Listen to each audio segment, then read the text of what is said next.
folks, Papa Boris here, analyzing some more games from Stage 2 of the 2025 World Championship for Through the Ages. This was the first three-player game to finish, and I was very nervous going into the three-player games because, as you might recall from Stage 1, I was doing great after the four-player games and then just bombed and bombed hard on the three-player games, and that knocked me out of contention to win the group. So here, having done very well in the four-player games, I was a little bit nervous. And so, first game to finish, this one, I was the first player, and I took Engineering Genius. I don't necessarily recommend trying this at home. I think probably the right thing is to grab Confucius. He's really strong. You get extra science, and you're guaranteed to get the extra science. And then you can kind of wait and see maybe if Acropolis or Library of Alexandria wheels around for you. But I was feeling frisky, so I grabbed the Engineering Genius, and then Nasty Michael, who a friendly YouTuber pointed out, actually, Der Gross in German means the great. So, sorry, Nasty Michael. I say it with love. I know you are the great in my heart. Please always know that. He grabs Hammurabi with the extra action in place of a military action, totally fine. And he grabs the patriotism, and then he passes the turn. So, showing some hate to the Hanging Gardens here by taking this absolute trash card. Honestly, I would have just taken Hippocrates. Hammurabi is good. He's very good. No, don't get me wrong. But I love Hippocrates. I love those extra yellow tokens. And I mean, if your extra thing that you're getting for taking a leader from the first row is patriotism, which is just so bad, then you might as well just pick your favorite leader and give that up. But maybe Nasty Michael loves patriotism. I don't know. Nasty people like all kinds of nasty things. So we're going off to Pepe. He's going to take the Hanging Gardens. He's not too good for that. And he grabs Hippocrates. I think a lot of people would grab Library of Alexandria here, widely considered the best Age A wonder because it gives you extra science, but this is also, I think, a perfectly fair move, and you do get a great leader. I love this guy a lot. Some people don't like him. I have a friend who does very well in our four-player games, like my friendly four-player games. He's won a lot of them. He hates Hippocrates. He thinks Hippocrates is terrible. So some good players do not like him because he doesn't give you anything, but immediately, but he gives you something in the future. Still, I think 2 yellow tokens that are actually usable, even if they're in the future, is such a strong effect that I'm willing to give up an AJ leader for it. And plus, then you feel good about switching your leader out early because there's like a psychological element with good leaders. You're like, oh, I don't want to get rid of the thing that this leader is giving me. But with Hippocrates, it's like, he's giving me his medical symbols, time to replace him. Well, one thing I did not see coming is that Confucius from the first row would wheel. That was kind of crazy. And Library of Alexandria landed in my lap. So that was certainly quite fortunate. So I take the library, I take and play Confucius, and then I build my mine. Now this does mean that I might miss out on Development of Religion, but since I'm the first player, I only have to risk one of these cards. It's not like I'm doing it every single turn. So I figure it's worth it to get the wonder and build a mine, and get the leader and put him into play. Nasty Michael plays Hammurabi, builds a mine, raises population, all normal so far, puts a wonder under construction, great stuff, great stuff, great stuff, and then he makes kind of a weird move. He takes rich land. I'm not a fan of this for the extra Hammurabi action. Yes, it's a rock, but why not take frugality? Because frugality is a guaranteed food, whereas rich land is kind of a speculative rock. You might not get that rock for a while, if it's a while before you get irrigation and iron, and you might not do those at all. There are some games where you just never get those. So I'm not a fan of this. I prefer the ones that you're definitely going to be able to use. And an extra food means you essentially get an extra token from the bank sooner, because once this one goes out, you're making only 1 food per turn, and these cost 3. So you have to wait 3 turns to get a worker from here. And having an extra food means you get an extra worker 1 turn sooner, which is pivotal in some cases. And I would take that over the speculative rock. But it's fine. I can see a playstyle people might prefer the rich land because they prefer rocks over food. So nothing crazy here. We pass the turn. It's over to Pepe Longstockings. Pepe plays Hippocrates, raises population, builds mine, grabs the urban growth. Funny story is going to happen with this urban growth, but this is the correct play. It's a cough guaranteed extra rock because you're going to definitely be building your lab with it, right? I mean, right? Okay, well, we'll see. So it's over to me. All right, remember, I'm nervous. I really want to not tank the 3-player games. I want to have it go well. I'm just going to play one little event, and it's Development of Planning. And one of the things is Development of Religion. So I do, in fact, miss out on a free temple while both of my opponents have a worker in play and can get one. And that's heartbreaking. Like this game, okay, we're on round 3. How many rounds does this game last? 19 rounds? That's 17 culture. So this is 17 culture my opponents get that I don't get. That's a lot of culture. That's like a, well, I don't know whether to call it medium or large. I'd say that's like a large wonder in age 3, just for free. Plus, of course, the happy face. Plus, you can upgrade it into better temples. You can get benefits from it off of St. Peter's Basilica. You can get culture off of it from Michelangelo. Like, that free temple, it's brutal. Now, it's not like the game is over or anything, but that one stung. Now, the good news is, it was off of development of planning. So at least, I got something. It wasn't just like drawing the actual development of religion and getting nothing out of it. So here, your other options were get 2 food or get a free action with a discount. And since I had no workers at the time, it looks like I have a worker. That's because I used the development of civil life to raise my population for a free action. The replay feature kind of skips past that pretty quickly at the beginning of a turn. So I didn't actually have this worker. He was in the bank, so I couldn't make a lab with the civil life thing. All I could really do is pay 1 food and then raise my population. So at least I get that out of it. But the fact that my opponents will now get a free temple really stings. And it's like, again, not the game is over or anything, but it just sucks because I'm so nervous about the 3-player games and I really want to do well. And then this is just a very bad blow on the second full turn of the game. But all right, what am I going to do here? Well, I decide to spend 2 actions to take and build the first 2 stages of the wonder. If any of those 3 cards from development of planning had given me a single rock, I could have built the wonder right now. As it is, I'm giving up a science to build 2 stages of it, and you might be wondering, well, but why would you do that when you could have spent your 3 rocks just to build a lab? Well, the thing is, then I would have 3 turns, and it's a little annoying to use 3 turns here. Or 3 actions. I certainly could. I could take Nostradamus and irrigation, or take irrigation, raise population, grab a frugality, or Nostradamus again. There's things I can do productively with 3 actions after building a lab, but I decide, what, later on there's going to be more useful cards coming I'm going to want to be taking and researching and upgrading. I'll pay a science to get the wonder built sooner, and I have a leader who's giving me science, so hopefully that's not a bad idea. I don't know if that's valid. It could maybe just be correct to build a lab and not give up that science and spend the actions to build the wonder later. Now, with my last actions, I take Nostradamus because I do think he's just a really good leader.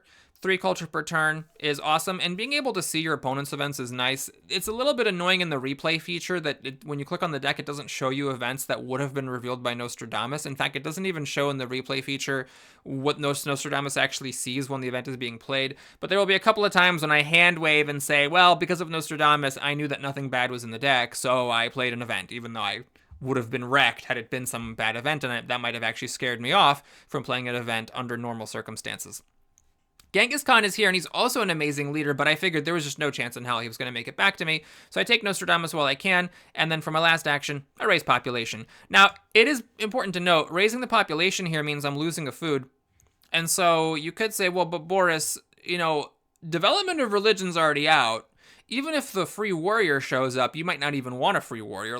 I want this worker to go to be a lab, not to be a warrior. So there's no real reason not to hoard food. Why not do something else and then get an extra food because this consumption hasn't been revealed yet, and then raise your population in the future? And that's actually reasonable, but the problem is all this stuff is crap. If I had a rock, I would have, of course, finished my wonder, and that would have been a great way to use my final action, and I would not have cared about the fact that my token was still in the bank. But I basically pay a food in exchange to do a productive action, since I have to raise my population anyway, rather than taking any of this junk. Now, bread and circus, you might say, Boris, that's not junk, that fixes your happy faces, especially because you missed out on the free temple. That's true. Maybe it would have been okay to take the bread and circus instead of raising the population there for my last action. Now, we're over to Nasty Michael's turn, and his turn here is extremely instructive. Oh man, it's my turn in a couple of games now, apparently. All right, here I am making videos instead of progressing in the tournament. Okay, so Nasty Michael grabs knights, which is totally fine. He raises population, great, and he takes Genghis Khan. Now, he has an action left, but let me pause here for a second. This is a blunder, in my opinion, just like a really, really huge shooting yourself in the foot with a shotgun kind of a blunder. The thing is, taking knights is fine, and I did just say Genghis Khan was one of the strongest Stage 1 leaders, so why are these individual moves making a turn that I call a huge blunder? Well, because you don't want to do them both. The whole point of Genghis Khan is that you don't need knights. 5 science is a freaking lot of science to research knights. I mean, you could get an iron with that. You can almost get Kodo Laws with that and get an extra action. What is this doing? When you have Genghis Khan, A knight is just a warrior who has 1 extra strength and costs an extra rock. And that's not worth paying 5 science for. So if you take Genghis Khan, I've said it before, but I'll keep saying it as long as people keep making mistakes about it, because it's one thing I'm pretty sure I know, no matter how bad at Through the Ages I might be. The big value of Genghis Khan is that you should not be taking knights. Instead, you use Genghis Khan as kind of a science loan to essentially count your infantry as knights, stay equal on strength, and just generate 3 culture for many, many turns in a row. Then, before you get rid of Genghis, you grab cavalry from age 2, and then you use cavalry instead of knights. And maybe I'm wrong about that. Maybe, like, it's okay to take knights and just have the knights in hand to switch to later. But here, I mean, you could have taken Genghis Khan. Let's say you wanted Genghis Khan. You would have then had 3 actions left, 2 normal plus the 1 from Hammurabi. For your 3 actions, you can build this lab and take a couple of breakthroughs, which are 2 science for an action, which is totally fine. Or if you don't want that, build a lab and take irrigation, or build a lab and take code of laws. Like, this is just better than the knights. It fixes your actions for a single extra science, and the knights do very little compared to that. So, an instructive moment, and then he builds the first stage of the wonder. Now, this might seem hypocritical because that's what I did. I built my wonder part of my wonder, instead of building a lab. And so why am I now going to say that Nasty Michael's wrong for doing the same thing? Well, because his wonder doesn't give science. So if he finishes it next turn, he's not getting science, so he's not getting the equivalent of a lab. He's not giving up 1 science, he's giving up 2 or 3 for however many turns it is that he doesn't build this lab. I think it makes more sense just to build a lab. There's really no rush for this wonder. It doesn't do anything that's like imminently relevant. So I think you give up a science for absolutely no reason when you build your stage of the wonder like this. So that was Nasty Michael's turn. I hope it was instructive. He passes the turn, and it's over to Pepe. Pepe plays an event. We get 2 free science. And Pepe also makes a kind of weird turn. So he's going to take irrigation. Fine. He raises population, fine. He grabs the breakthrough and another breakthrough. Now, did you notice Pepe doesn't have a temple here? Why doesn't he have a temple? He got a free temple event. Well, he chose to use the development of planning event to get development of civil life instead of development of religion. So instead of using his urban growth and an action to build this lab, he built this lab as a free action from development of civil life, which cost 1 rock less. I think that's a huge mistake, because here, he's not even really getting the benefit of the rock, because he already had the benefit of the rock if he had just used the urban growth to do it. For the record, when you get a free action from development of civil life, you cannot attach yellow cards to it, so you can't get a 2 rock discount by tossing the urban growth in there. So he's really only getting the action. And had he gotten the free temple, it would have been also getting a free action, but then in addition, 3 rocks and 17 culture. Now you might say, well, okay, sure, but Boris, the temple doesn't really do anything, whereas the lab does, so maybe he wanted that lab. Okay, well, fine, he could have built the lab and not taken breakthrough. And that wouldn't have been that big of a deal. If that was like the best he could do with his worst action, then that wasn't that huge of a deal. The other reason I think it was a big mistake not to build the temple is that Michelangelo is here. And he's got Hanging Gardens, and he's got a leader that he wants to get rid of soon. And, people aren't going to value Michelangelo that highly. This person who has a temple has Genghis already, so he cannot take another AJ leader. And I didn't get a temple, so I'm not going to want Michelangelo. Michelangelo does nothing for me. And I also already have a leader. So he's actually just about... Yeah, he's like mathematically guaranteed to get Michelangelo for a single action next turn. And so with the Michelangelo, you want to have a temple because it's an extra culture. So it's more than 17 culture for him. It's actually 17 plus however many rounds Michelangelo is in play. It's just an astronomical amount of culture that is worth an action. Even though the culture matters only in the end and you're using the action now, an action now is breakthrough. It's just not that big of a deal. So I do think Pepe and Nasty Michael helped me get a leg up to make up for some of my bad luck here, missing out on a temple from my first card play. Okay, so it's my turn. I play an event. You always play an event with Confucius because you get science for it. I gave up a tactic, the 3 cavalry tactic, which is just horrible, but it's cool that with Confucius we can turn it into science. We get a free worker, which is great. I finished my wonder, so now it's kind of like I built my second lab, but a turn late. Tragically, I still was not able to find an Age A event that gave rocks, so I could not now make my second lab, which is super annoying, and I was very salty about it. What to do, though? Well, we got extra science because of that science event, and because of Confucius. So I take Code of Laws, I fix my actions, I grab food, and then, of course, Rich Land is right here. You'll notice I don't play Nostradamus. That's because he doesn't really do anything yet, except maybe give 3 culture next turn, but if I don't draw an event with my 2 card draws here, I'm going to be forced to play Rebellion in order to get Nostradamus' 3 culture, which is the one where you lose 2 civil actions per unhappy worker, which is I didn't get a temple. This worker is unhappy, so now I would be throwing a time bomb into the deck for myself that Nostradamus would not help me against. So I say, you know what? This might be absolutely nothing. Let me just get an extra science next turn from Confucius and call it a day. And we pass the turn over to Nasty Michael.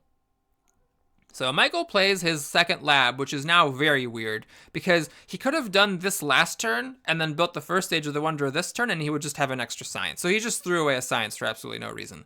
And the rest of this turn is also very instructive, which is my euphemism for it caused me severe pain to watch it, but also joy because I knew I was profiting from it because he was my opponent. He researches knights. Now look, no matter how far down the dark road you are, it's never too late to turn back, my friend. Like, yes, the knights, maybe you could say was a mistake to take with Genghis Khan, but that doesn't change the fact that this turn, you're still better off keeping the knights in your hand than you are playing it out. Now, I think what might have happened here is that Nasty Michael really wanted to take iron, and he was at his hand limit. This is why you don't take rich land. You see? If this had been a frugality, he would have already used it up by now. He could have taken iron without getting rid of the knights. Now, he obviously could have, of course, gotten rid of a card a different way. He could have played Genghis Khan, and he does play Genghis Khan. So it's like, well, why didn't he just play Genghis Khan first? And that is a little bit of a thing here. You'll notice that Hammurabi has that power of using a military action as a civil action. So when you do it, you get the action back. So it's kind of like you get an extra action that way. Like he used up 4 actions, did a 5th, and now he gets a 6th. Whereas if he just plays Genghis Khan immediately, then he only gets 5. So that may be why he researched knights. However, in this situation, what I would have done is I would have just played patriotism and called it a day and built a worker for it, or even just not, so that I could take the iron and, not use up 5 science, making these completely useless knights. He ends up taking Rich Land A and making a mine with it, and I do think that's a mistake also. If you are going to take this line, I think it makes more sense to grab Rich Land here. Or even if you want, you can take a printing press, because in this game we do have Darwin and Gaudi and Shakespeare and Ian, all of whom like printing presses. All of them, well, they all like libraries, I should say. So you could take that for the future, or you could take a Rich Land to upgrade your iron with later. And I think that's better than building a 4th mine. This 4th mine is also self-sabotaging because of a few reasons. One, a lot of times when you build that early 4th mine, you end up being corrupt because you can't use all your tokens. And then the other reason is that you don't have the workers to spare. I mean, the reason everybody doesn't just build a 4th mine every damn game is that you don't have the workers to spare to do all your early game stuff, unless you have an extra source of workers. But he has nothing. He doesn't have extra happy faces. He doesn't have yellow tokens in the bank. He doesn't have good food generation. He has nothing that would say, hey, we got some workers to spare. Let's build an extra mine here. So I think this was a bit of a weird turn. If he had just had a hand size, he could have taken iron into his hand and then played Genghis, gotten this Rich Land, and used the Rich Land A and this Rich Land to upgrade 2 mines the following turn. I think he would have been in a much stronger position then. But this is what he chose to do for himself. He's got these knights that do nothing. He has no workers to make knights with. He's got no science to research iron with. It's a rough day for Nasty Michael. Pepe's up, plays an event. We all get 2 rocks. Too little for me, too late, unfortunately. He researches irrigation, upgrades a farm, grabs Michelangelo, because of course, and then he builds a stage of the Hanging Gardens. It's an interesting move. I mean, it's always good to pay down your action debt, but I love Swordsman. I would have taken Swordsman here. You can also consider raising your irrigation. You might say, well, but you're going to get the 2 food when the Hanging Gardens finishes, so maybe you don't want to be drowning in food. That's reasonable. So not an unreasonable move, but just some other options to consider that I would have preferred, and he passes the turn. So it's, to me, I play another stupid tactic in using Confucius's power. We get development of politics, and I'll get a bunch of cards, which is great for me because I draw more. So now I have a higher chance of getting something I can tolerate playing with Nostradamus for the 3 culture. And what do? Well, pretty simple turn here, honestly. I research irrigation, I upgrade a farm, I upgrade another farm, I raise population, and I grab swords. Now I make a big blunder here. I could have replaced Confucius with Nostradamus.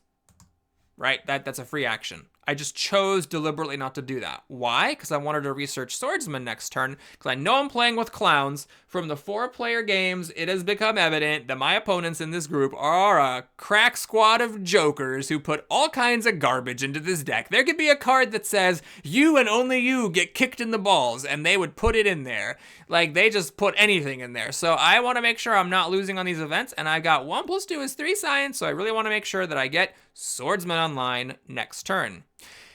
Except Confucius gives science when he leaves play. So I could have played Nostradamus, and that would have given me a science. I would have been at 2 + 2 is 4, which is what you need for swordsman, and I would have been fine. And I would have had Nostradamus in play, making me not the weakest player. So this does not make you the strongest player, but as far as being the weakest player goes, Nostradamus gives you +3 strength. So I choose not to play Nostradamus, even though everybody just got 3 cards from the deck. We are here. There could be all kinds of... this is not correct. It's showing as all green, implying that Pepe played all these events. That's obviously not true. I played at least 2 events in there, so it's kind of a bug in the replay feature. But I know there's all kinds of stuff in there that some of my opponents played, and they got cards to play more events with, so we're going to be, tripping balls here, having stuff drop. But I pass the turn. I don't play Nostradamus. Nasty Michael's up. He plays an event, and it is Call to Arms! If I had just played Nostradamus, Pepe would have had to lose 2 actions, and Nasty Michael would have lost 1. Instead, I lose 2, and Pepe loses 1. That is a huge blow. So again, I'm going back to the bad old ways of playing bad in 3-player games here. I was devastated by this.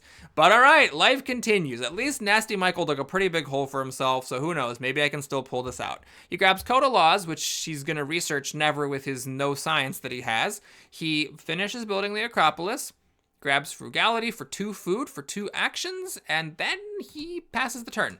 This is tough. He's in a tough turn. However, it is worth noting that he could have taken Swordsman here, and he could also have played Patriotism just to get it out of his hand. And draw an extra card, which is kind of a tough thing to do. Like, he took the Frugality because he's at his hand limit, and so he figured might as well spend 2 actions for the card I prefer instead of spending 1 action for 1 card and then having an action left over. But honestly, I would rather take Swordsman and have an action left over than take Frugality, because Swordsman is so good, especially with Genghis Khan. It activates all Age 1 tactics, and even some Age 2 tactics. You can do this thing, and you could do that thing. You can even, do this thing with the cannons for a little while, or this thing with Genghis Khan and Swordsman. And so not taking it to me is just kind of nuts. But he decides not to. He passes the turn. And now Pepe's up. He plays an event. It's one of my things, and we all get some science. And now he puts in Michelangelo, grabs knights, researches knights, makes a knight. Does he have a medieval army? Does he have a medieval army? He has the medieval army. And then for his last action, he grabs theology, which does make sense with Michelangelo. Hanging Gardens gives 2 happy faces, but it's not going to last forever, so grabbing something to fix your happy faces with makes sense. Though I do find it heartbreaking that both of my opponents didn't take Swordsman, and it was allowed to just roll off. Again, to me, that just seems a little bit nuts, but hey, everybody friggin' loves knights for some reason. So he passes the turn, and now I'm feeling a little bit of heat here, but luckily we got Nostradamus, so I play the event. I realize, I could have had the swords anyway, because Confucius just gave me a science right now. I research swords, I got a ton of workers, I play a swords, I build my lab, finally. And then with my last action, what to do? I just raise population. You could take a speculative engineering genius, but as you know, I'm not a huge fan of doing that, so I just leave it alone. Although in this game, this engineering genius would have actually been quite nice. Quite nice. And you'll notice, by the way, I had a pretty decent turn here, even though I lost 2 actions, because the replacing a bleeder was free, and then I had 3 more. So if I had 2 more actions, I could have taken engineering genius and raised population again. So I did get hurt, but thanks to Code of Laws, me sabotaging myself by losing 2 actions instead of 0, it was the best time for that to happen, or not the best, but at least an acceptable time. There's a huge difference between having only 4 actions and losing 2 of them and having 5 and losing 2 of them, but still, I was a pretty sad pig here. I passed the turn, and it's over to Nasty Michael. So he plays Frugality. He raises population again, so that's 2 population increases. He grabs alchemy to fix his science later, and look, he's corrupt, unless he plays knights, which he does. So he's get the knights, avoid corruption, he's got a bunch of rocks, he's going to be able to get alchemy and fix his science next turn, and then he passes the turn. All right, so Pepe's up. By the way, rules point, he is getting the 3 culture here. Nostradamus' +3 does not make Genghis last, because this is if you're one of the 2 strongest civilizations, and Nostradamus' 3 strength does not apply for being the strongest, it just applies for not being the weakest. All right, so Pepe's up, he plays an event, we get more science, and he plays he builds the Hanging Gardens for half of his turn, he raises population to avoid corruption, and then he grabs the speculative engineering genius that I did not grab to try to build a wonder in the future. Now, it kind of makes sense for him because he could very well build Machu Picchu or Himeji Castle. Remember, Michelangelo does not pay extra actions for putting wonders under construction for completed wonders, so he's in a better position than me, despite having only 3 rocks, to use this immediately on a pretty good age 1 wonder. All right, on my turn, I play an event. It's this colony, and I decide to go for it. Maybe I shouldn't have, but because this is kind of crappy, but I think I put impact of irrigation, or the immigration event in there, which is free population increase for whoever has the most happy faces. So I thought, based on my knowledge, that was actually worth going for. It was either me who put it in or someone else who put it in, and I knew it was there because I'm Nostradamus. But either way, I figured, hey, if nobody can beat a single warrior and a defense card, I might as well take it. And thanks to tie breaks, I do. So after that, I raise population again. I grab iron so I can fix my rocks, and then I build a sword so I'm not totally falling behind here. It was a bit of a tough turn because obviously you could consider alchemy as well, but I figure I've got the library, so if anyone's in position to pass alchemy and wait for scientific method from H2, it's me. Let's make sure I don't get screwed behind on rocks. And then for my last action, I take urban growth. It's a little weird to do that and not have alchemy, but there is a chance that this alchemy, which is sitting right there, wheels. It's possible that it gets back to me. And even if not, there's also a chance that I would use that to build scientific method. I end up, I think, using it to build a temple because of that immigration event. Like, if the immigration comes out, then oh well. But if it doesn't come out, then I can use urban growth to make a temple and be at 2 happy faces, which would tie me with Michelangelo here and give me a free population increase. So the turn ends. Michael the Great is up. He plays an event. It's this, and I am not the weakest. Ordinarily, by tie breaks, I would be the weakest, but instead, Pepe is the strongest, and Michael is the weakest. Now remember this. Pepe goes up by 4, and Michael goes down by 4, so this gives Pepe 8 points against Michael. Keep this in mind. 8 points. All right, that happens. He develops alchemy. He upgrades a lab. He builds a warrior, grabs monarchy, and he doesn't have the phalanx, and then he passes the turn. I think that's a fine turn. The monarchy this close to age 2, when we're about to get better governments, is a little strange. He is getting a discount for every urban building thanks to Acropolis. I personally would not have paid 2 actions for alchemy there. I would have either put Himeji Castle under construction, because this thing is just disgustingly good, or I would have raised population and upgraded my other lab. All right, so we hit age 2. Let's take a quick look at where everyone's at. Right now, we're all doing okay on culture. He's getting 5. I'm getting 4, assuming I play an event, thanks to 3 from Nostradamus. Michelangelo's getting 3, so we're all kind of fine on that. We're all about the same on science, all about the same on rocks, and, well, the food situation is different. So Nasty Michael is in revolt, and he's not getting enough food to get by. I have irrigation, and Pepe has irrigation. So in that sense, Michael is a little bit behind us because he doesn't have food, and in everything else, we're kind of equal. So how does H2 begin for Pepe? Well, he decides to play an event, of course. While he's in the lead, we get a vast territory, and I decide to go for broke. I just bid 4. I have no defense cards, and I don't even have a tactic. I just bid my 2 swordsmen for it. I figure, you know what? What the hell? I can remake these swordsmen. If you look at my situation, I can remake one of them.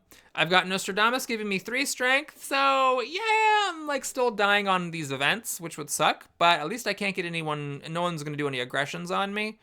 And it's 3 yellow tokens in the bank. So I decide to go for it, and I just barely win it, which is great. Michelangelo grabs the Himeji castle that Genghis chose not to take, and thanks to Engineering Genius, he'll be able to make it next turn. In fact, he actually has 2 rocks to spare to upgrade this farm, and he's still going to be able to build this. It costs 9 rocks. He's got 3 plus 3 plus 3 is 9. So he's going to get this online next turn for an extra 2 culture, 2 strength, and of course, the sacrificing ability, which is very good on into the late game. He raises population twice and calls it a day. It is interesting he didn't take alchemy here. But, you know, he thought, okay, maybe I'll just pass on alchemy and wait for scientific method. There is, of course, the logic of a good action now, better than the best action later. He could have considered taking this now, researching it next turn, and upgrading his labs. But he is instead prioritizing finishing this wonder, which I approve of. So leaving the alchemy there to sit if it wasn't going to be done next turn makes sense. He passes the turn. It's back over to me. Now, here's a case where I know that these events are safe. I know that there's no, uncertain borders. There's no losing rocks and food. I know these are all safe things, so I just chuck an event in there for 3 points, and it's science for everybody. And now I research iron. I upgrade a mine. This does mean that I am... Begging your pardon. Nope, it's just spam. This does mean I can't make a swordsman. I can only make a worker. But, actually, I can't make any warrior at all. Beg your pardon. Hold on. I miscommentated this. 1 second. This is round 8. Yeah, let's just start that one over. Okay. So, round 8 comes. I chuck an event in there, and what do? Obviously, I can make a sword, right? I could just do that. But I decide, you know what? Let's really lean on Nostradamus. Let's lean on him like a cane. I'm 5 behind, with 2 military actions, which is normally just suicide to just go into it. But I know that these events are safe. I know that one of them is immigration. And I know that my opponents don't have more than 2 happy faces. So I decide, you know what? F it. Let's go bonkers. We had some hard knocks here. We had some bumps in the road. Let's try to get back in it by playing aggressively. So I research iron. I upgrade a mine to get my rocks fixed. I play urban growth to get a temple for the culture and also to get a free population increase. And I now only have 1 rock, so I cannot make a warrior at all. But I had the reasons, like, let's get my economy going, let's get that free worker, and yeah, you guys, what can you do? With the 3 strength I'm getting from sick-ass Nostradamus, I'm only 2 behind you, you can't touch me. I grab alchemy, which is still sitting here, because maybe I'll do that at some point and there's not much else to do here. And I raise population. Some consideration should have been given to rich land. I honestly don't know why I wouldn't have taken this since I have iron mines to upgrade and raising population is not that significant. I guess this does oh right, this avoids corruption, doesn't it? Because I got 2 here. Yes, this must have been avoiding corruption. The vast territory loses you a blue token and I was corrupt because of it. So I'm paying a little bit for my insolence there. So yeah, I had to raise population to avoid corruption instead of taking rich land, which kind of sucks. But hey, I could have done that instead of alchemy if I'd wanted. All right, so Nasty Michael takes his turn. He grabs the drama. Now, I always do this in my games. Is drama good? Well, this is not the best game for drama. Gowdy likes dramas. Shakespeare likes dramas, but only if they're accompanied by libraries. And we have Chaplin, but we don't have Marlene. There is Fleming. These 2 guys aren't that great with dramas. They want the higher level texts. Marlene's good with just dramas, and Bach is good with just dramas. Actually, I guess Gowdy's good with just dramas as well, and so is Shakespeare. But this requires a library. So it's not the world's best time for a speculative drama, but he takes it. There's not like that much for him to do. He researches it. He blows up a warrior and he builds a drama. I think he just kind of goofed a little bit because he made that extra warrior last time, and now he has to unmake it because he's in revolt, which is a little strange. And then he develops the monarchy for just 4 science, thanks to his 4 urban buildings. It's quite cheap, and he upgrades his last lab. It's a pretty reasonable turn. He gets the medieval army from his hand, goes up to 6, trying to make me sweat a little bit here, and then we go to Pepe.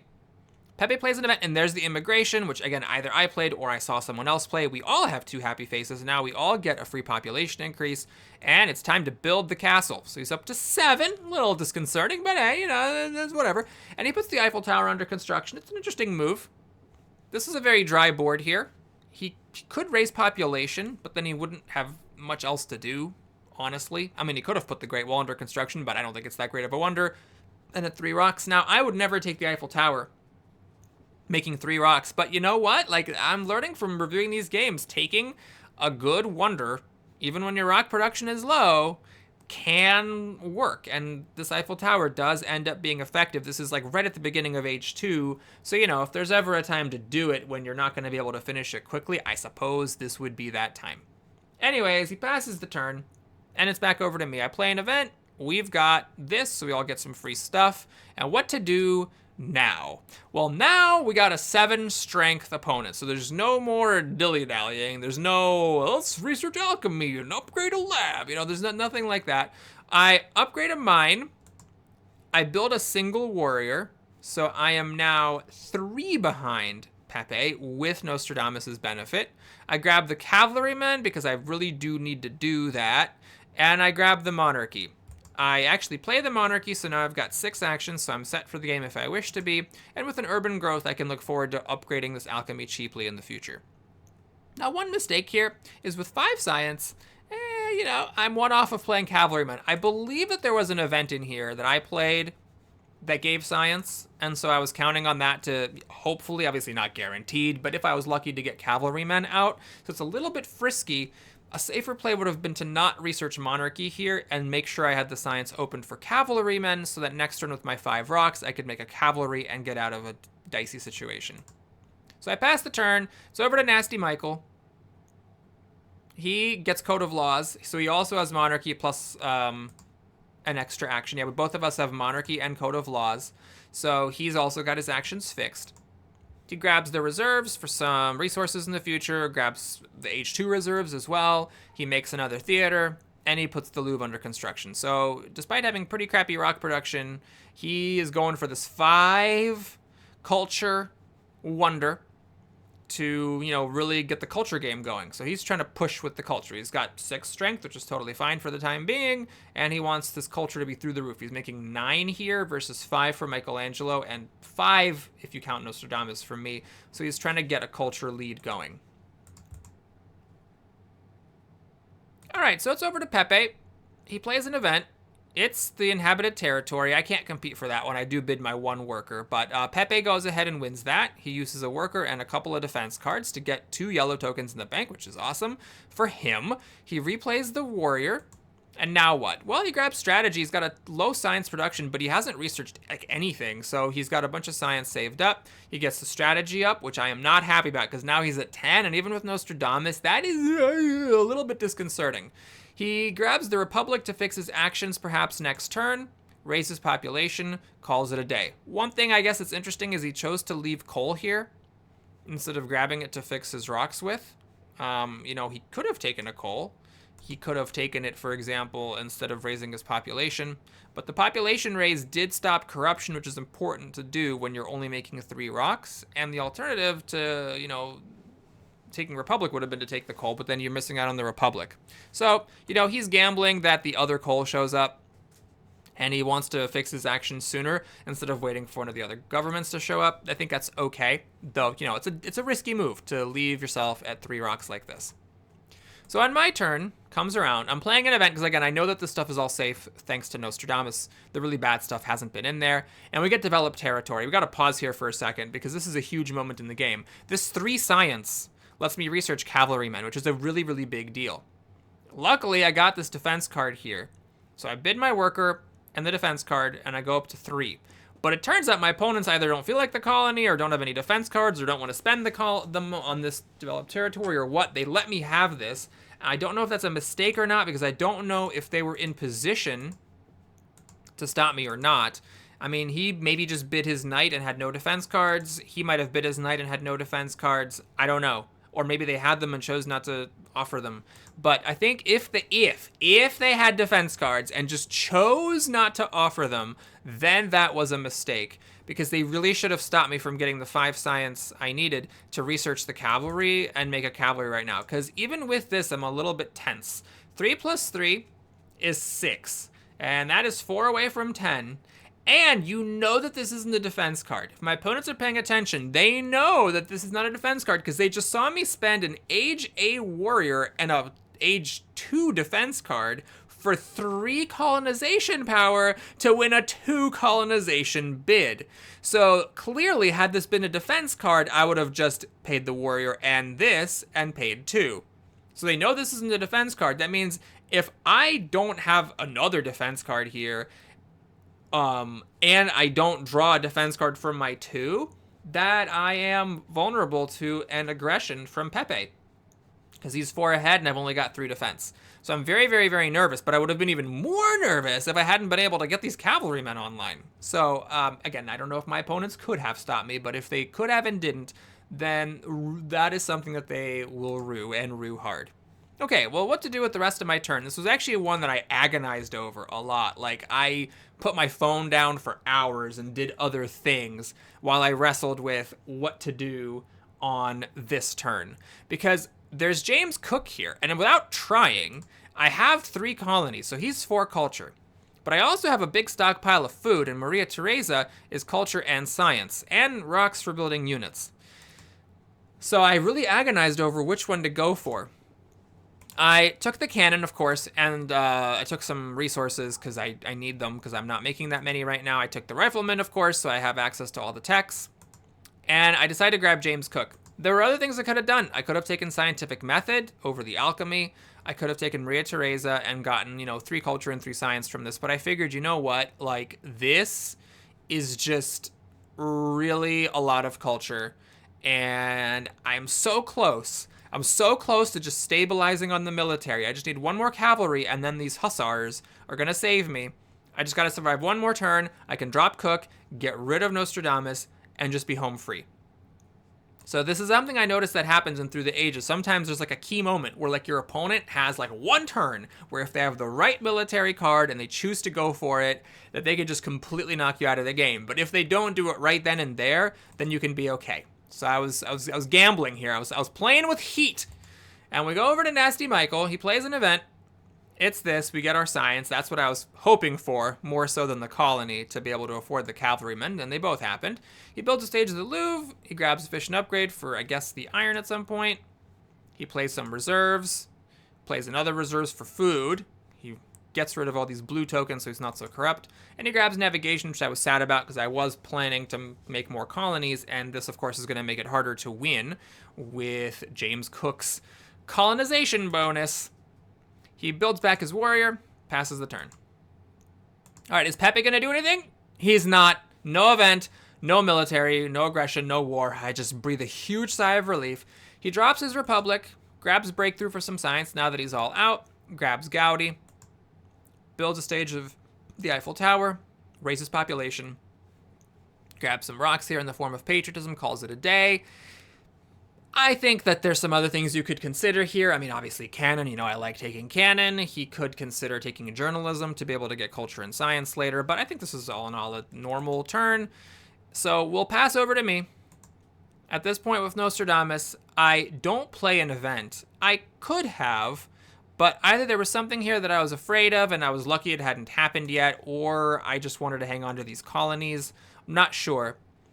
What I do is I build a cavalryman for all my rocks, and then I got these hussars, which I don't think I've like almost ever used. But with cavalrymen, they're not bad.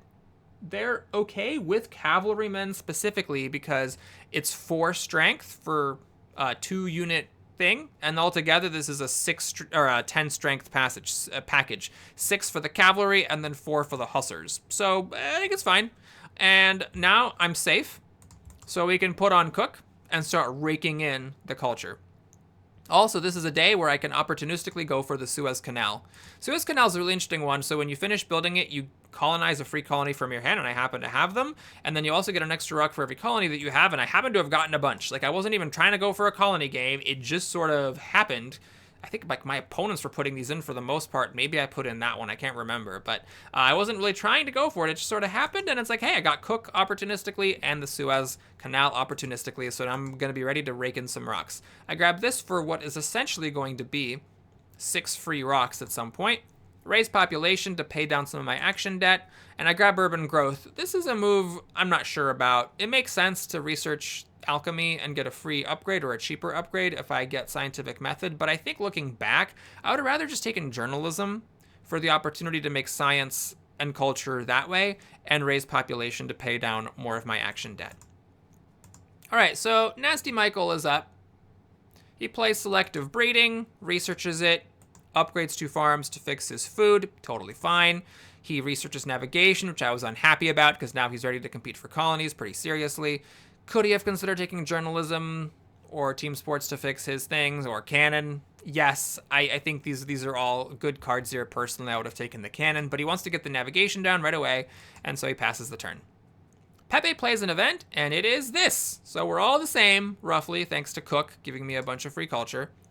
Engineering Genius comes up at the 3rd action row, and he grabs it, which I do think is smart because he needs help getting this Eiffel Tower built.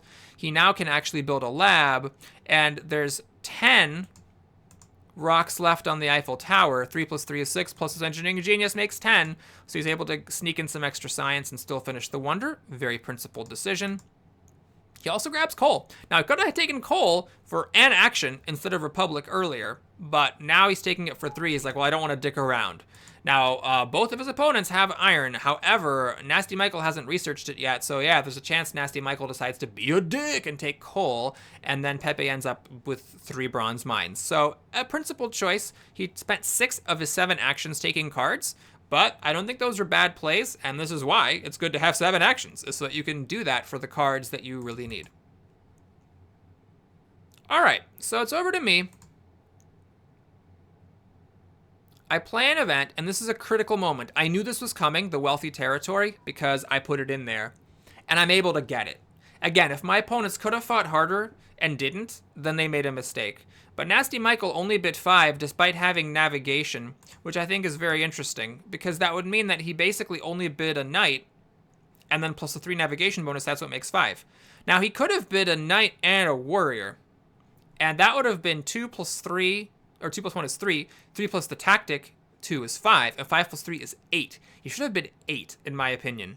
And then what he could have done is spent 5 food to bring back one of the workers from the bank. It wouldn't have been revolt, because these 2 warriors would have gone to the bank. So he would have come out, pay 3 rocks to build back the knight, and he only loses 1 strength in the exchange. He would basically just be missing a warrior at the end of it all, in exchange for getting 6 rocks and 3 blue tokens. So he could have netted 3 rocks and permanently netted 3 blue tokens and stopped me from getting 6 rocks right now. And he should have done that. I can't remember what I bid. It said I bid at least 5. I guess we can actually figure this out. It would have been a horse plus this, that's 3, plus 2 is 5, plus 2 is 7. Yeah, so Nasty Michael's 8 would have actually beaten me.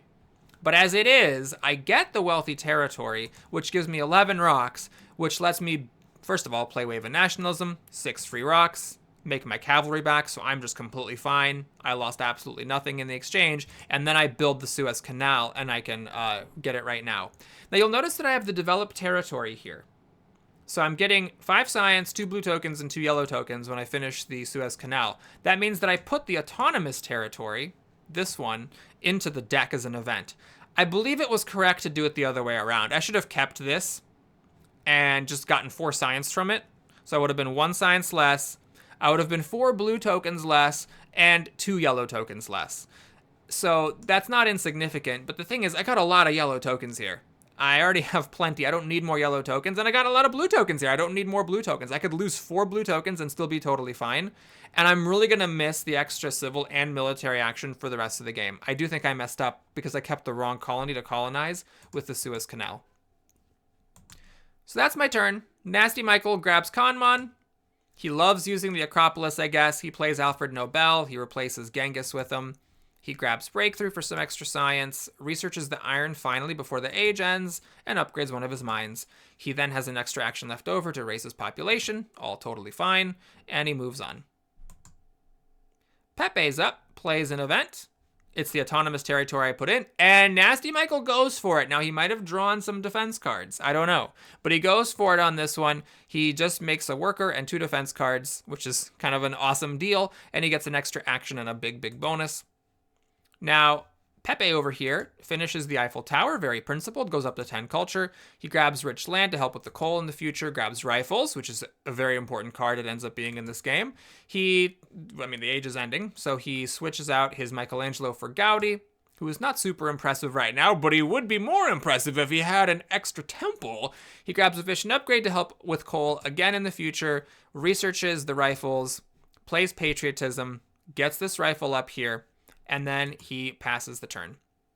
Now this takes us into age 3, and it's been 50 minutes, so what I'm going to do here is I am going to split once again. We're going to go ahead and start age 3 in the next video, which I will be uploading at the same time if you want to watch them, but just to kind of keep one video not be super, super long. Thanks so much for watching. Please like and or subscribe, and I'll be back with age 3 of this game.